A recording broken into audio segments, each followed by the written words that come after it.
గౌరవనీయులైనటువంటి మన ఎమ్మెల్యే గారు వీర్పల్లి సంజయ్ గారికి, ఇక్కడ ఉన్నటువంటి సీనియర్ కాంగ్రెస్ నాయకులకి, కార్యకర్తలకి, మరి మహిళా మండలందరికీ ప్రత్యేక కృతజ్ఞతలు తెలియజేస్తున్నా. నా మీద నమ్మకంతో గంగాధర మండలంలో కాంగ్రెస్ పార్టీ మహిళా అధ్యక్షురాలుగా నాకు అవకాశం కల్పించినందుకు సత్యమన్న గారికి ప్రత్యేక కృతజ్ఞతలు తెలియజేసుకుంటున్నాం.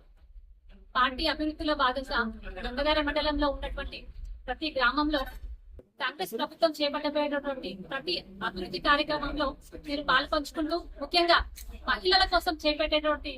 అభివృద్ధి కార్యక్రమాలు ప్రతి మహిళకు, అర్హులైనటువంటి ప్రతి మహిళకు చేరవేసే క్రమంలో నేను ముందుంటానని ఈ సందర్భంగా నేను తెలియజేస్తూ, ఇందులో భాగంగా రానున్న రోజుల్లో చొప్పదండి నియోజకవర్గంలో మన నిరంతరం ప్రజల కోసం శ్రమించేటటువంటి మన సత్యమన్న, అలుపెరగని ప్రజల కోసం శ్రమించే మన సత్యమన్నటువంటి నాయకత్వం మరొకసారి విజయకేతనం ఎగరాలని మనస్ఫూర్తిగా కోరుకుంటూ, ఇందుకోసం నా శక్తికి మించి ప్రయత్నం చేస్తానని సందర్భంగా నేను తెలియజేస్తూ, సత్యమన్నకి ప్రత్యేక కృతజ్ఞతలు తెలియజేస్తూ, ఇంకా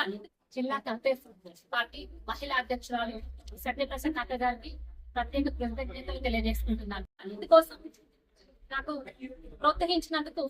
కార్యకర్తలందరికీ కూడా నేను కృతజ్ఞతలు తెలియజేస్తూ, నా మీద నమ్మకంతో నన్ను ముందుకు నడిపించినటువంటి నా కుటుంబ సభ్యులకు శిరస్సు వంచి నమస్కారం చేస్తున్నా.